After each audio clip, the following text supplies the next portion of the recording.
Hey, how's it going, everybody? Just want to show you my M1 Carbine, my Universal M1 Carbine. Well, here it is. It's the standard fixed stock length, or standard, fixed stock version. Anyway, where's the rest of the gun at? Huh. I wonder why they kind of look weird. Or I was wondering, how does this thing look weird for? Because it doesn't have all the parts in it. Oh, here it is. I'm sorry, I'm just being goofy here. I'm trying to get some laughs, I guess. It's probably not all that funny, but oh well. But anyways, here it is, my Universal M1 Carbine. I bought it at a gun show a few years back or so. I'm not really sure how long ago it was, but never really did a video on it until now. I figured I'd go ahead and make one and just tell you a little bit about it.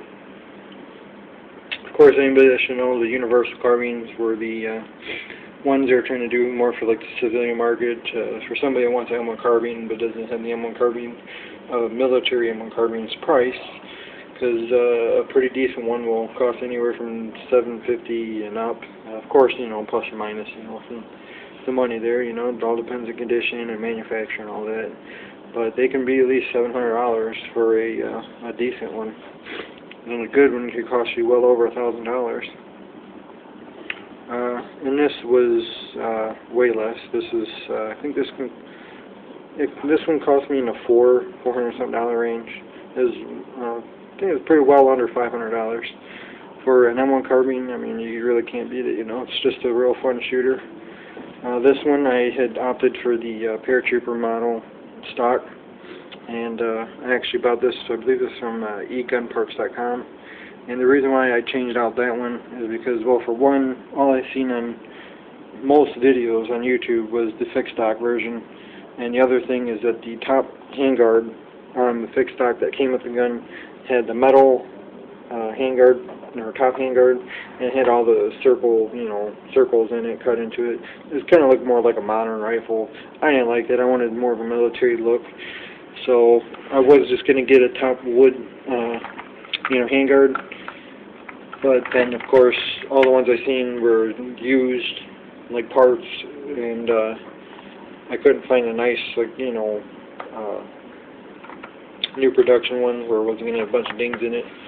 And because this is basically, no dings or nothing, it's brand new basically, since it's a newer gun.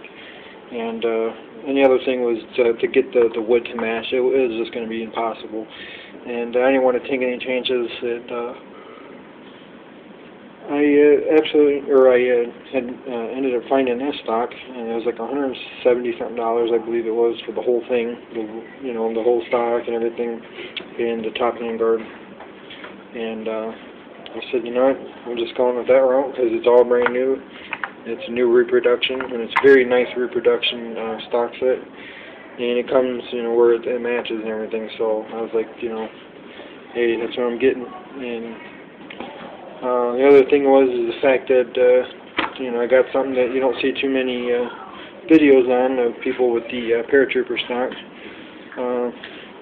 The main gripe is if you have big hands, you're not going to like it too much because you have such a small area to grab onto, and it's kind of like a tight spot in here, But and it's pretty thick actually. It's a very thick pistol grip, as you can tell. But it's not too much of a complaint for me. But I just love it. I think it just makes this gun look pretty sweet. But and it just simply folds off to the side.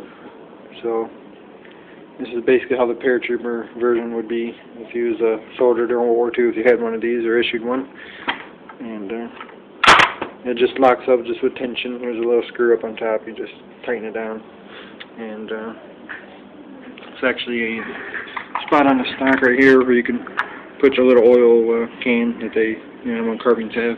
This one actually has one in there, and the sling kind of wraps around it, and that's how it holds it into place. I actually have one, I think, in a parts bin or something I have over here. That I actually have one for this particular stock, but I just never really knew how they actually keep it in here because it has this thing over it, but it'll come out eventually, So. I just didn't bother using it, yeah, so I mean, I don't know what else to say about it, you know. I can't remember, I'm sure I might have said it, but just in case I forgot, it is a IMI, Universal M1 Carbine.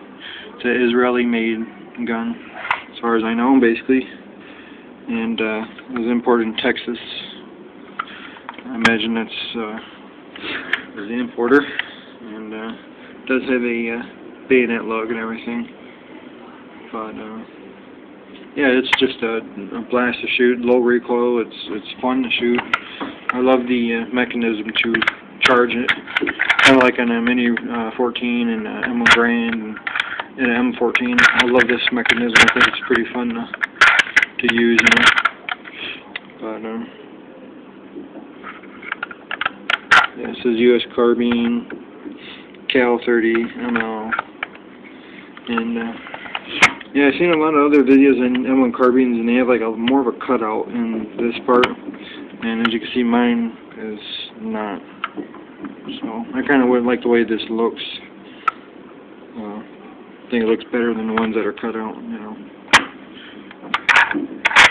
But anyways, yeah, it's just been a great gun. It's fun, and trigger pull is pretty nice on it. However, I will say that I did, you know, if you haven't seen it yet, I'm going to have it posted up pretty soon. But I did a video on my AR-15 that I built, actually a while back. But I actually had just gotten this gun back a couple of days ago or so, and my AR-15 back from the gunsmith, and it was both of the guns were needed to be fixed, or the things that needed to be fixed on both the guns were actually sight related on both of them. You know, my AR-15, the sight post was canted from the gunsmith and didn't do a good job, the first one. And this one actually came undone. It was, you know, shifting forward and backwards. And the rear sight actually came undone. It would shift sideways. So he had to restake it and redo it and everything. So it's on there rock solid now. And so I actually just got this gun back from the gunsmith after some time it being there. And he got the sight, and it's not moving at all, and everything's, he bore sighted it for me, and everything's good to go. I think I just gotta eventually get some rounds for it. You know, they're kind of expensive, you know. And I bought some Wolf rounds for this a while back, actually, when I got this gun, and it was like about $8 or so for a box of 50, and I thought that was a very good deal. Of course, that was a few years ago, but of course the prices has gone up on everything. And I will plan, hopefully someday, to start, hopefully sooner or later, once I get my Bretta off of layaway, I'm going to go ahead and get start to reload, learn how to reload, and get my own press and everything. And one of the calibers I probably will eventually, there'll probably be some time away, but eventually I'll probably start reloading 30 carbine, because I think it'll probably be a pretty easy cartridge to reload, since it's more of a straight-walled cartridge. But of course I'll have to find brass and bullets for it and everything, but shouldn't be a problem. But first I'm going to do mostly pistol calibers and all that stuff, but 45s I think I'm going to start on. But anyways, just a little quick video on it. If you have any questions, you know, feel free to go ahead and ask. Alright, thanks for watching. Have a good one.